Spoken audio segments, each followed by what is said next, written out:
It's the search for answers that has brought us here together today. My name is Eric Worre, and for almost 30 years I've been an entrepreneur, struggling at times, but ultimately succeeding. As a best-selling author, speaker, and business owner, I've spent my entire career helping millions of people around the world to become entrepreneurs. And I believe strongly that there is, in fact, a better way when it comes to how we make a living. The career landscape has changed dramatically, and many are still working in a model that is completely out of date. What worked for previous generations isn't working as well for people today. In this film, we're going to explore 3 important questions. First, what's really going on in our working world today? Second, in this new economy, is it better to become an entrepreneur, or is it safer to work for someone else? And third, if a person decides to become an entrepreneur and start their own business, how can they do it without taking on massive risk? To help in this journey, I've brought together some of the greatest experts and thought leaders in the field of entrepreneurship to share the real facts with you. My intention is to give you new information that will allow you to make choices that are not limited by an old, outdated model. Let's start by understanding what's going on in our working world today.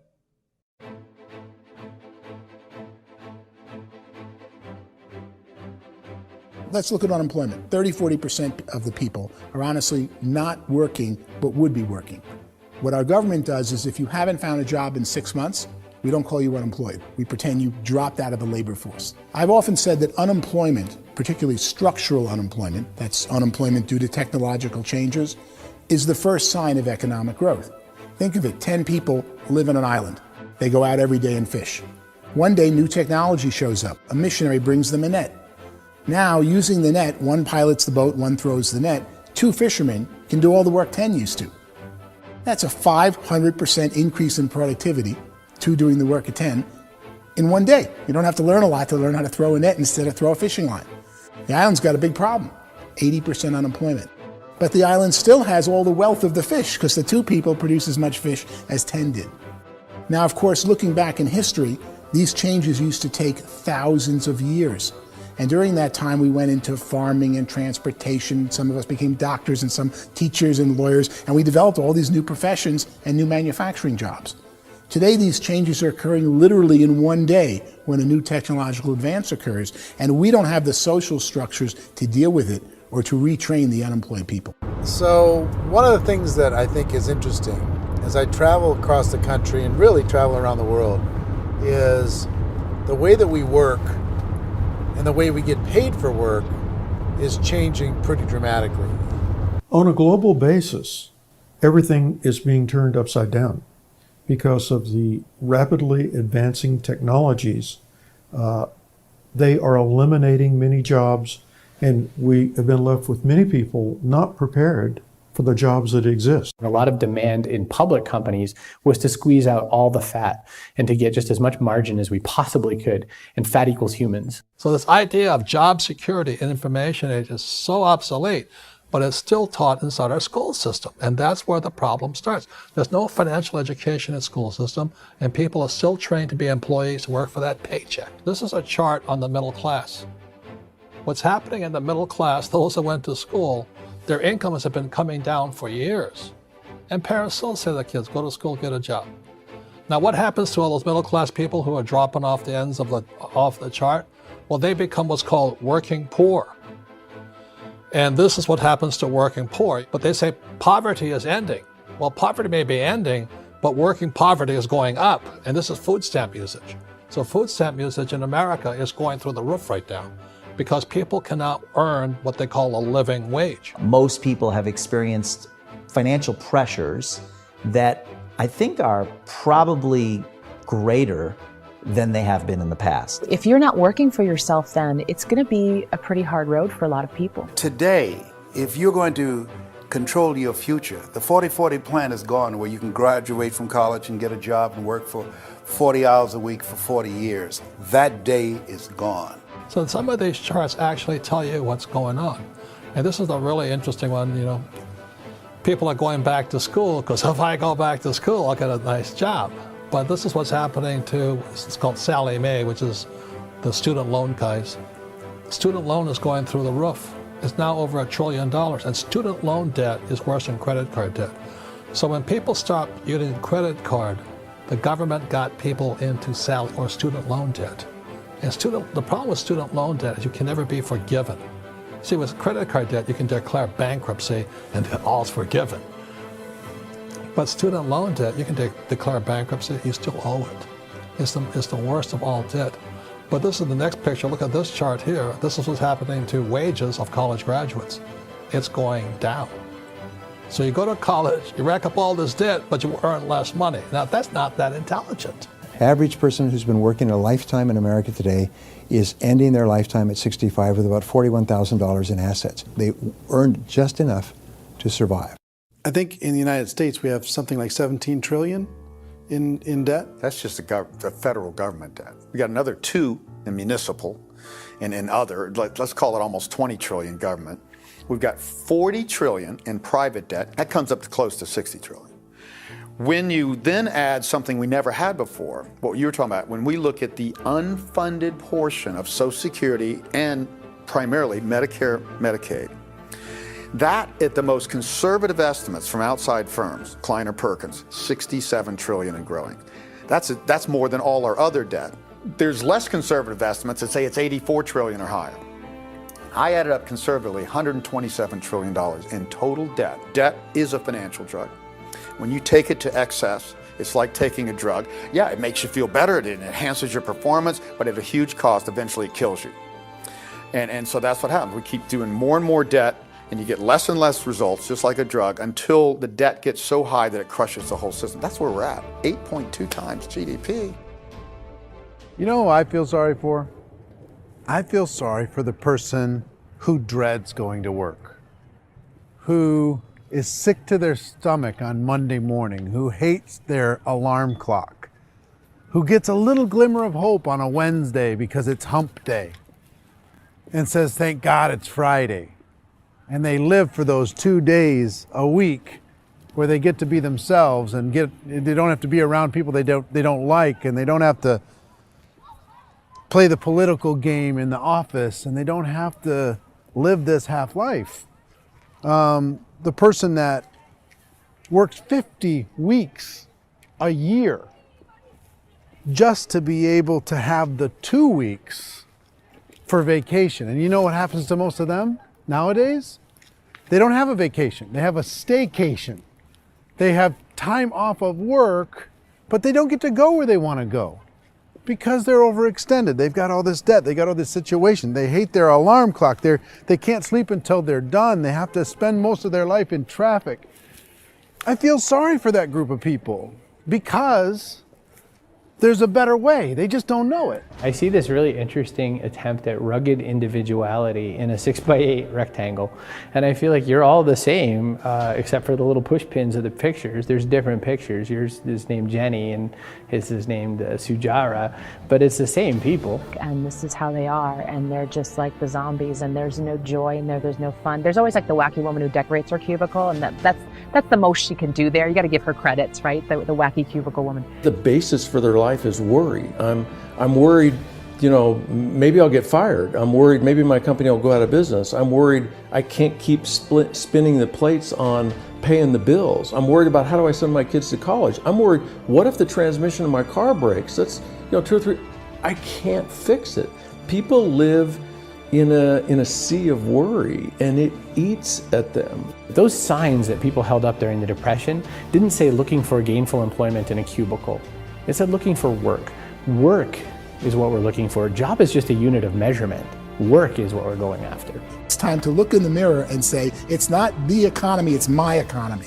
It's my little world of where I am. I need to improve. I'm not going to wait for the economy to come back, because frankly, the economy is doing great in this country.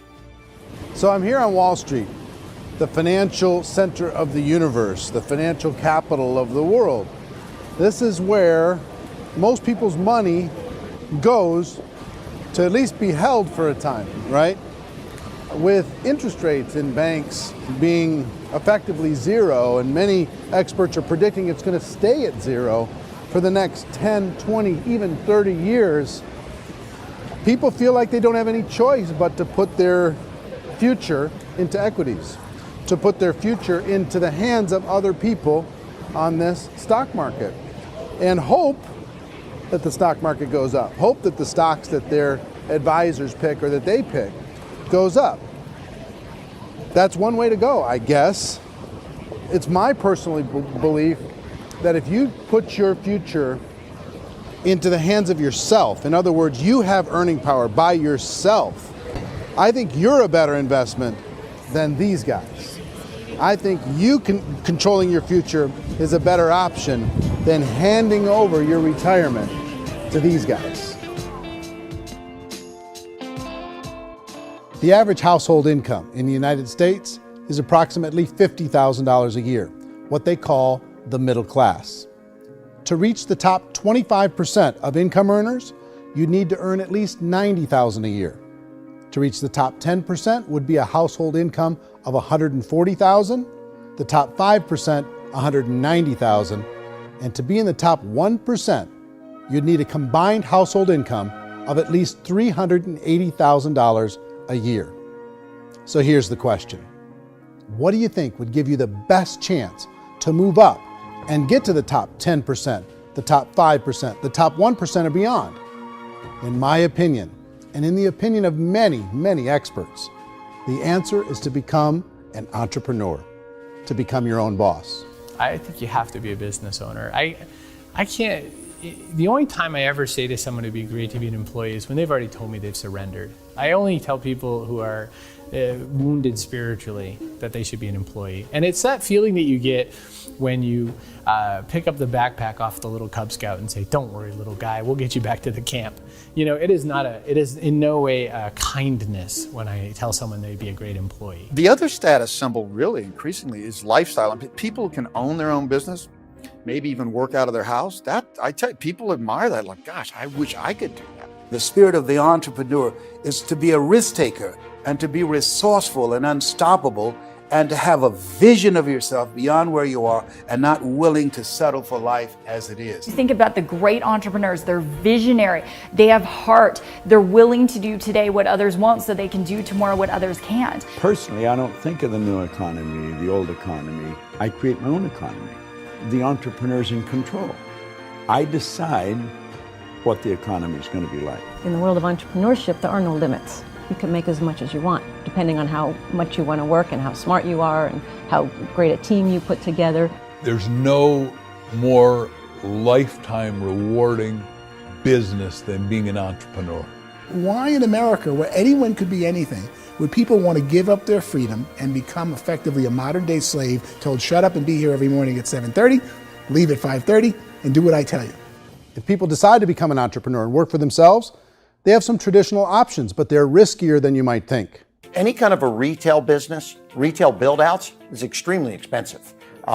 Even just these small little yogurt stores where they're putting little yogurt machines and you get all the different flavors, you're spending $200,000, $300,000, $400,000 to open a yogurt shop. I would love to buy a Dunkin' Donuts, but it's $500,000 or so to start. I don't quite have that just-in-case money. Risking lose it all, and most guys do 2 or 3 times, and even big guys like Branson, because I'm such a fan of his, half his companies don't work. If you make $1 million, your problems are going to go. If you make $1 billion, your problems are really going to go.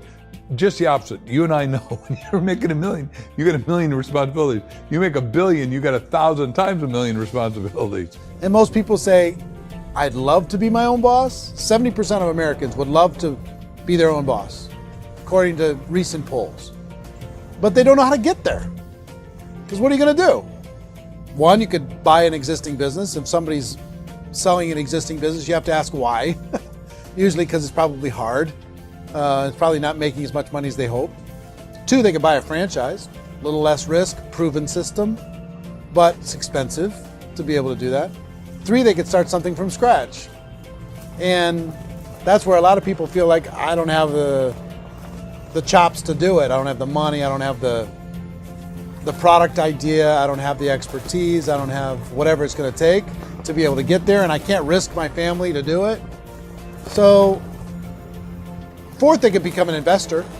A lot of people in this town invest to try and figure out a way, but you got to be pretty smart with that game too, right? Venture capitalists, who are the very best and most sophisticated in investing in new breakthrough businesses, make it on 1 out of 11. That means 10 out of 11 are mediocre or fail. Most of them fail. That's the risk there. An angel investor is lucky to get 1 out of 15 or 20. A business is a team sport. Like, I have to have accountants, I have to have engineers, I have to have system designers, I have to have sales, marketing, I have to have accounting, I have to have mission statements, I have to have legal and all that. The average Joe Schmo, even me, I go out there, I don't have the skills to put a business together. I think the bottom line for the 4 traditional options is they take money, sometimes a lot of it. They take expertise, and they take time. All of that adds up to just too much risk for most people. I bought a business from somebody else and it was a lot of work. And you start wondering, what did I just buy? Because I guess ultimately I own your email list and I just overpaid for it. People that start their own business, they spend a lot of money, they spend a lot of time, a lot of effort to get things started. And the more you invest on the upfront, the harder you typically work at it. I can tell you what the success rate is of a restaurant. What is it? They're crazy enough. About 90% of them fail. About 90%, in how quickly? Year less. Wow. And if we're talking non-franchise, we're talking franchise, Sure. That's totally different. Yeah. But our students aren't getting franchise restaurants. You got to invest big money. Exactly. And with someone like McDonald's, you've had to work with the company for a long period of time, really know the To even have a chance at investing $1 million. have a chance, and it's a slim chance. What if there was a way that you had all the proven aspects, the comfort aspects, and you could still control your own life? What if there was both? In other words, you didn't have to create everything from scratch. You didn't have to be a super leader. All you had to do, what if there was a proven product already? You didn't have to create the product. And there's a proven system already, proven training already. Everything except an employer. That was the only thing that you didn't have. Do you think more people would be open to working for themselves in that environment?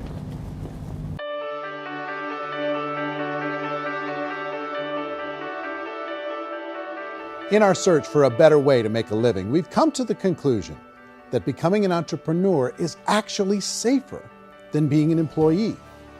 And through our look at the entrepreneurial options, one particular path kept coming up from expert after expert. And I think most people will find it surprising because it's certainly a non-traditional business model. That model is for people to start their own business and become an entrepreneur through the creation of a network marketing business. Some people call it direct selling because the product is being sold directly from the manufacturer to the end consumer, cutting out the middlemen. Other people call it multi-level marketing, or MLM, because there are multiple levels of commissions paid. The most common term today is network marketing, because network marketing best describes using a large group of independent distributors, independent entrepreneurs, to move a product or service more efficiently. So my friend here, Donald Trump, and I, we always write about the network marketing industry. And the reason we support the network marketing industry is because it really is a business school for entrepreneurs. Because most people come out of school looking for a paycheck. Oh, that's terrible. I went to network marketing like that. I think if it didn't exist, we should invent it. It is that good. I think direct selling is a great way to do business today. It's very easy to get into that industry, and you can be self-employed, be in effect an entrepreneur. When we see multi-billionaires adding network marketing companies to their portfolio of companies, that would be a clue. When we see people who are very famous authors and very famous business people endorsing the industry, that would be a clue. These network marketing companies aren't $50 million companies. They're billions and billions of dollars. They lead the stock market. They're major companies. When we're going to get it? You know, and you're going to school to work for a paycheck. But if you want to be rich, be an entrepreneur. And network marketing gives you the spirit to be an entrepreneur. A traditional company will spend up to 50% of their total revenue on marketing. Network marketing companies use a different approach. Instead of having all that extensive marketing expense, they utilize a network of independent distributors to do the marketing for them. Now, why do they do this? First, because word-of-mouth advertising is so much more effective today than traditional media advertising. Second, some products need to be explained or demonstrated and an independent salesperson can do that more effectively than an ad campaign. Third, it's completely efficient. The company only pays for the marketing of their product if a sale happens and not before. Imagine if Amazon allowed you to become an independent distributor and paid out 40% of its revenue to that distributor group. All you had to do as a distributor was recommend a product, and if a person bought it on Amazon, Amazon would take care of all the logistics and you'd get paid for bringing the customer. Now imagine you got paid for every purchase that customer made for the rest of their lives. Well, Amazon doesn't offer this option, but network marketing companies do. 85% of all buying decisions in our society are made as a result of word of mouth or reputation. We're recommending things to each other all the time. You know, who's your dentist? Who's your doctor? Who's your lawyer? What detergent, are you using? What legal system are you using? What product are you using? We're talking to each other about the things that we love anyway. When you go into a big box retailer, you're lucky if the clerk looks you in the eye, much less gives you any detailed or accurate information about what you're purchasing.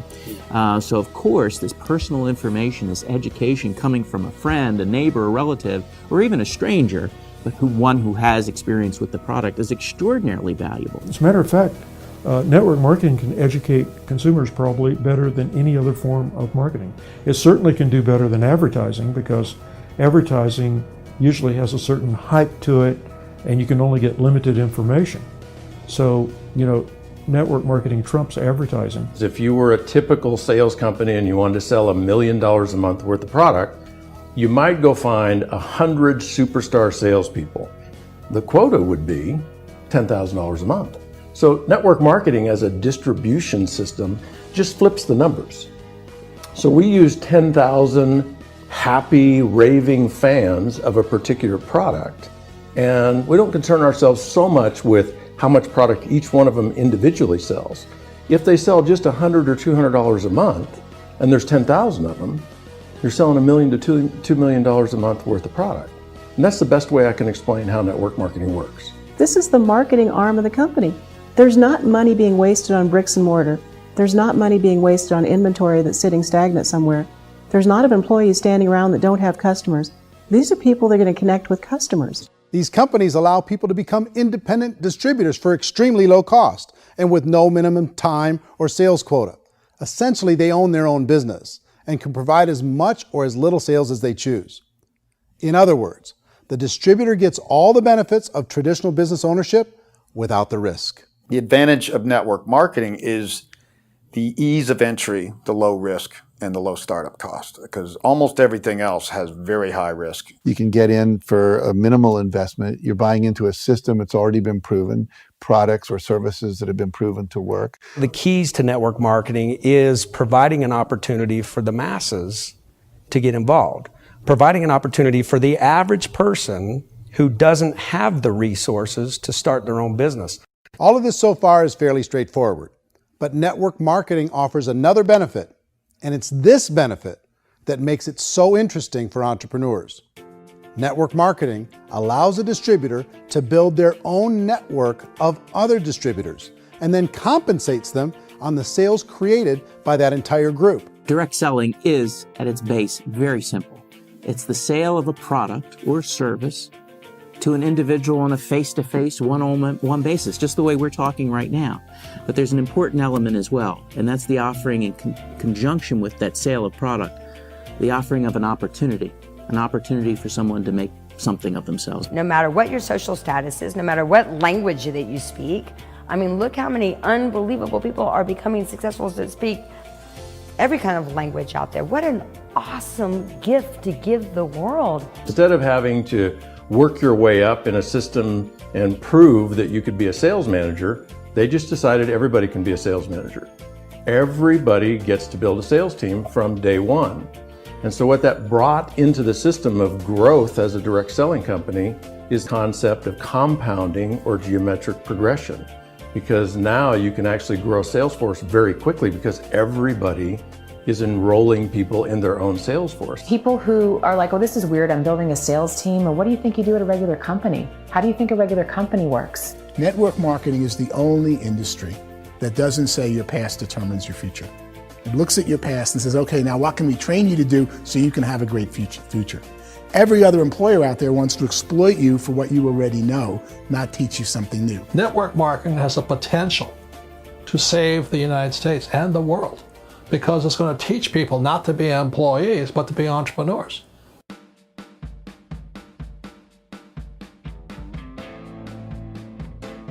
According to the Direct Selling Association, if you add up all the network marketing companies around the world, they combine to do over $178 billion a year in retail sales.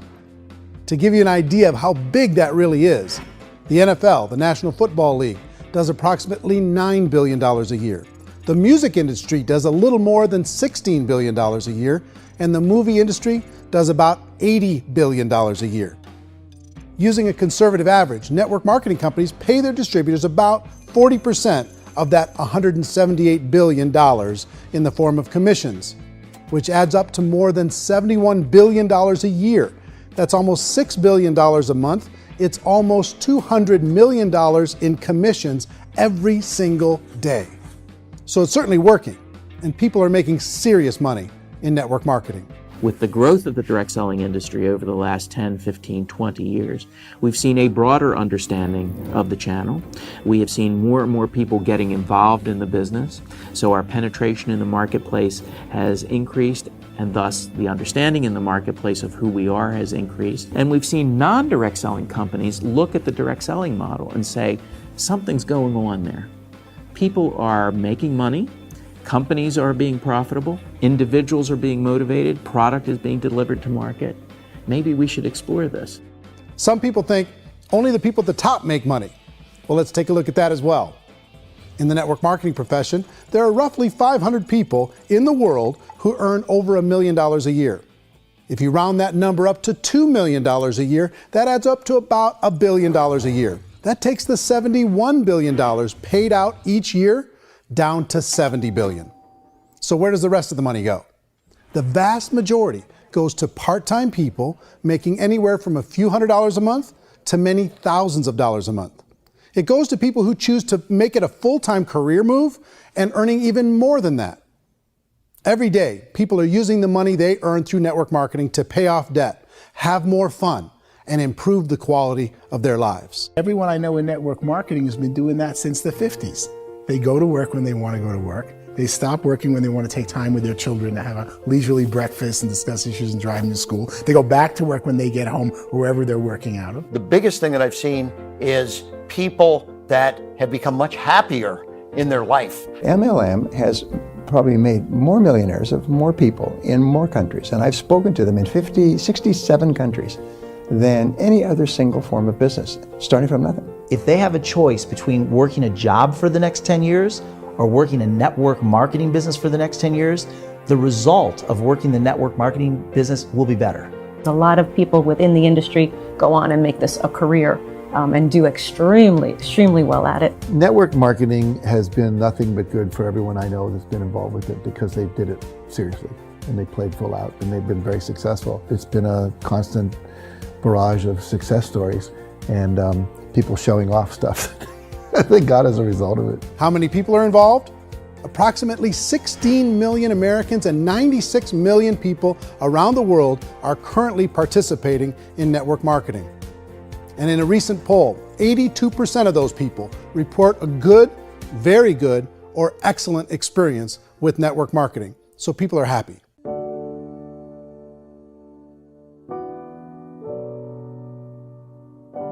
So I've taken a look at the network marketing profession and really tried to understand why so many people are confused as to the validity of this as a business. One is this pyramid shape. People get really messed up with this pyramid. Oh, it's one of those pyramid things. So I just think there are a lot of haters out there who really don't understand the industry and say, oh, it's a get-rich-quick scheme. It's a pyramid. Well, corporate America is a pyramid scheme. You know what I mean? It goes like this. You have thousands of MBAs, let's say working for Ford or General Motors or Coca-Cola.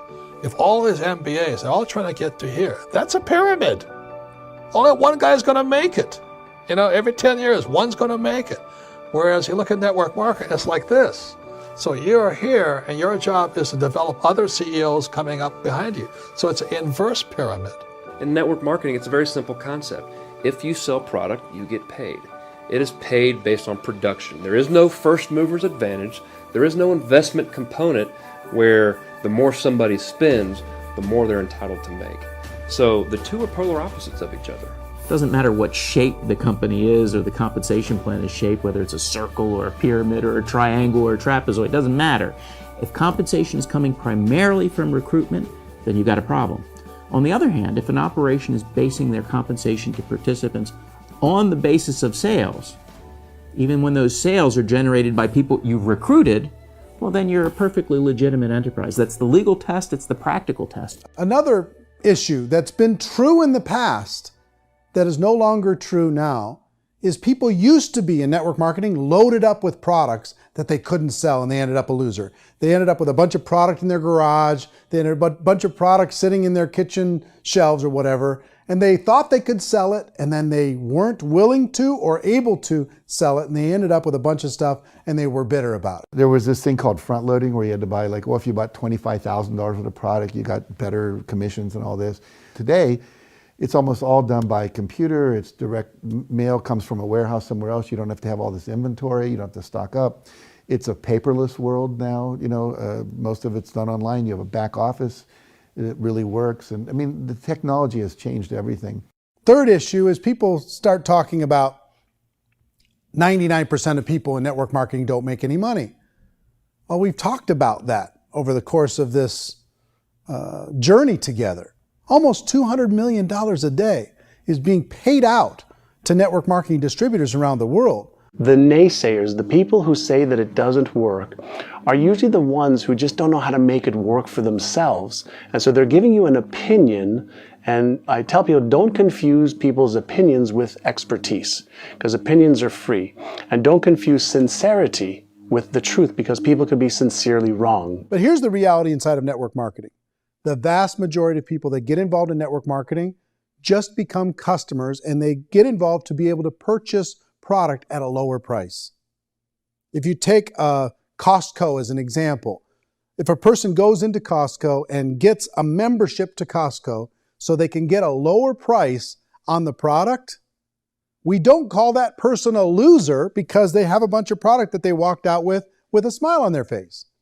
Yet when some people want to take a look at network marketing, they say, well, those people, they're just using the product and they aren't earning an income, so they must be a loser. They're not a loser, they're a happy customer. That's the vast majority of people that are involved in network marketing. Now, a smaller percentage of those people decide to go build a business.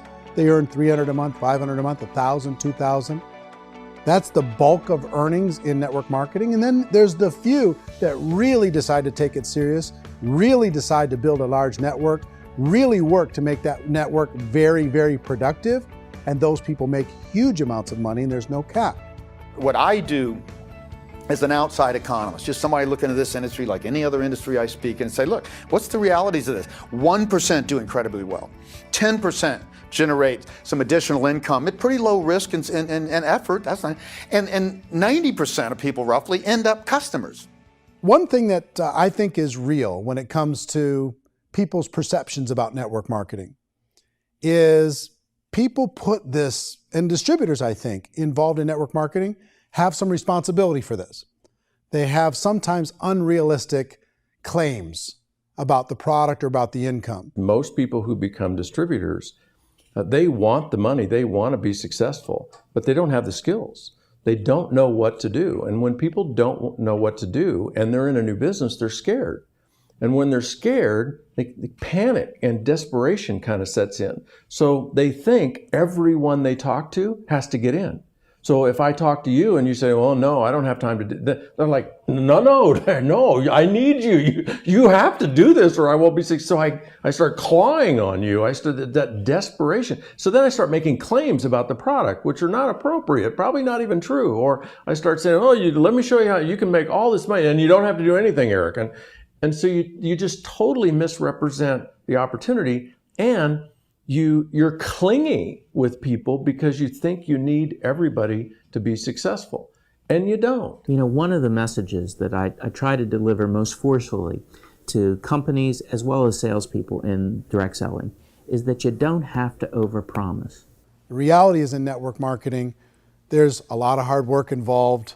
There's a lot of effort. You're going to have to develop yourself. It's a business like anything else. It's going to take some time, but in my opinion, it's better.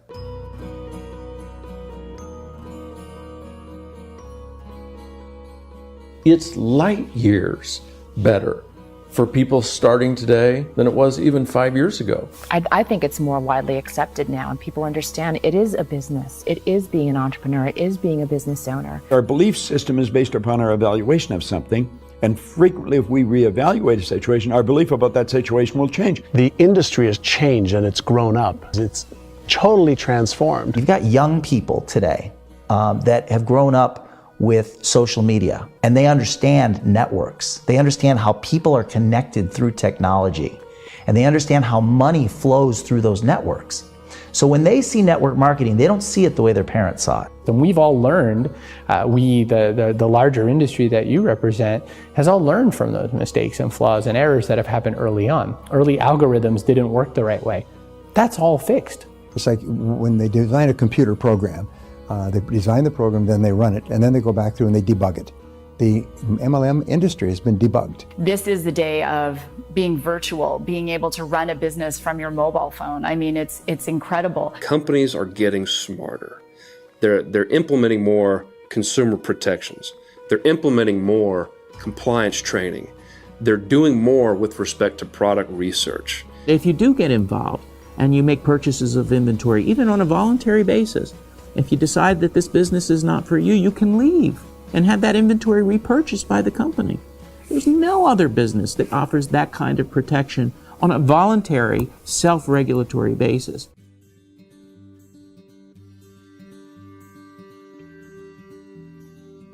If you decide to look further into a network marketing business in order to generate more cash flow for your family, I would recommend reviewing the following 4 elements. First is the product or service. And on the product or service, I would ask 5 important questions. 1, do you like it? Is it something you would feel comfortable sharing with others? 2, is there a recognized need in the marketplace? It's hard to create a need if one isn't naturally there. 3rd, does the product meet that need? Does it solve a legitimate problem for consumers? And 4th, is it priced to sell? Can it compete in the marketplace? And 5th, is it priced for profit? Is there enough margin for the company and the distributor to be able to generate income for the long term? If you can answer the questions on the product to your satisfaction, the next element to consider is the company itself. Is it well run? Do you believe in the founders or the management team? Do you feel they have what it takes to go all the way? See, it doesn't matter how good the product is if the management can't take care of the company. Good management can change with the times. They can handle adversity. They can make good decisions.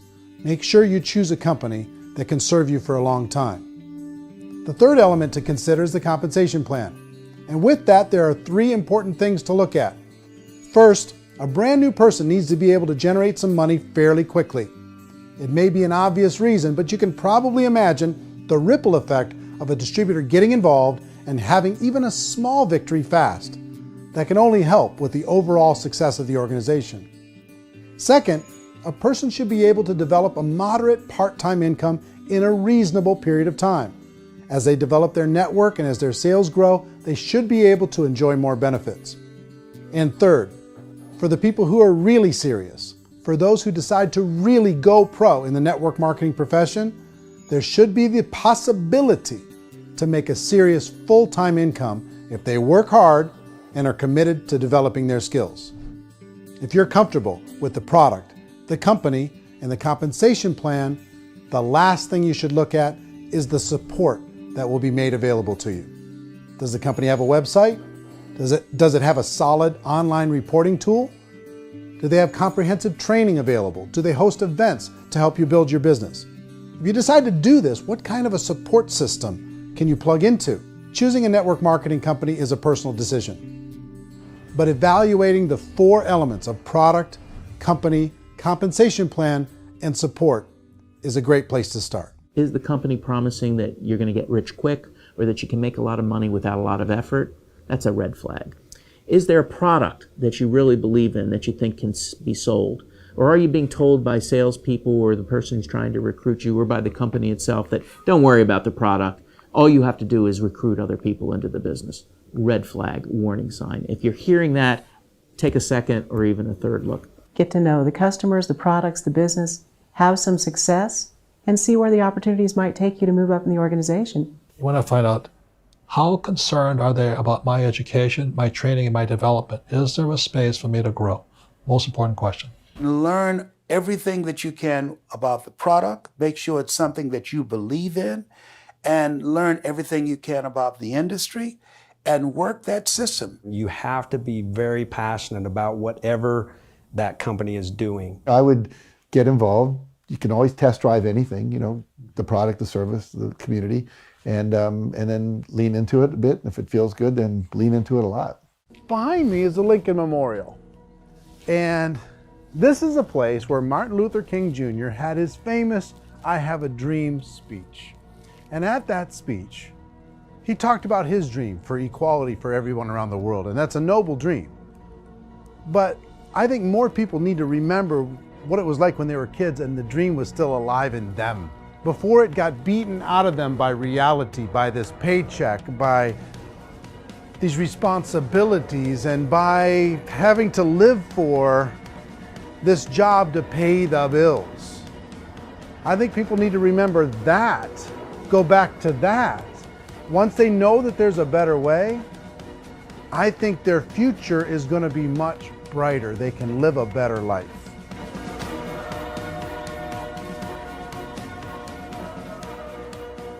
So if you're considering getting involved in a network marketing company, let me offer you just a few pieces of advice.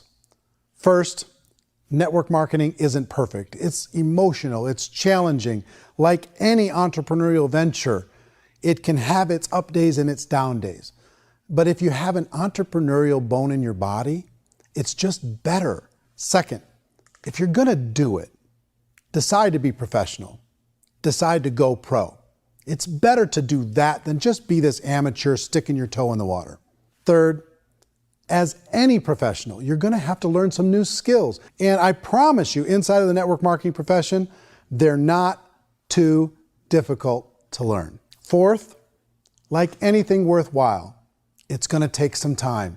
Don't expect that you're gonna get to the finish line right out of the gate. And fifth, it's worth it. It's worth it to be able to take charge of your life again. It's worth it to be able to control your own financial situation. It's worth it for the people you're going to be able to spend time with. It's worth it for the things you're going to be able to see and the experiences you're going to be able to experience. It's worth it for the causes you're going to be able to contribute to, the lives you're going to be able to touch, the customers you're going to be able to help, the friendships you're going to be able to develop. I promise you, it's worth it. Remember, most people are searching for answers just like you are. But I do have to tell you the catch to network marketing. If there is a catch, if you want to understand this from an emotional point of view, people say, well, it sounds too good to be true. It's not, it's hard work. But here's the catch. Most people still don't understand it. So you're going to have to endure the loss of social esteem from ignorant people. The uneducated will think less of you. Now, if you can handle that, you're on your way. If that's going to destroy you, you know what? Entrepreneurship in general probably isn't in your future. If you can face that catch, you can become unstoppable. I want everyone to really contemplate this if they're not in network marketing. You're in a job, you probably have a mortgage, you have rent, you have debt, whatever's going on. You're in a prison. You work just hard enough to keep them from firing you, and they pay you just enough to keep you from quitting. Come on! I've been there, done that, and bought that t-shirt. In network marketing, if you run into failure, it's really just a homework lesson for yourself. There's no one to blame. You really have no excuse not to be successful. You just don't. People don't want to hear that, but there's so much available to you. If you want to be a good network marketer, be a student to the people above you, be a fellow traveler to the people on the same level, and be a teacher to those below, and know when it's appropriate to do which. People who are not afraid of asking people to buy things or not afraid of persuading people with the chance they may say no. These people own the future. Nothing happens until something moves. So you got to go move, you got to go do something, or nothing's going to change in your life. In the beginning, you're going to do a lot of things that you don't get paid for. But as you go down the road, you get paid for a lot of things that you don't do. And your job is rehabilitate the spirit, the entrepreneur spirit in all of us.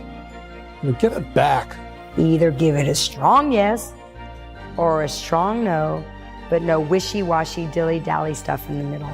There's dreams and there are nightmares, but I believe that the biggest nightmare of all is when you don't pursue your dream. You're going to see some monumental growth in this profession. It's an exciting, exciting time to be involved with the network marketing profession. The next 10 years, I see just exponential growth. When that tipping point comes, it's not a matter of asking somebody, have you ever heard about network marketing? You're really asking them, which company are you building your wealth in? We are here to fix the world, to improve relationships with other people, to improve other lives. And the real reward comes as an entrepreneur in any level from teaching somebody something and watching them soar. There is no greater reward.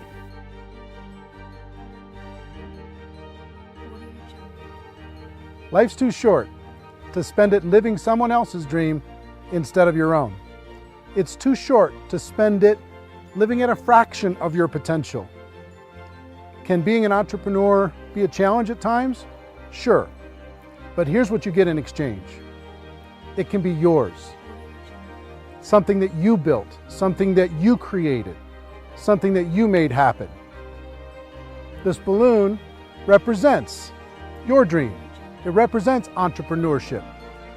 My wish for all of you is that you would reach out and grab it. The choice is up to you.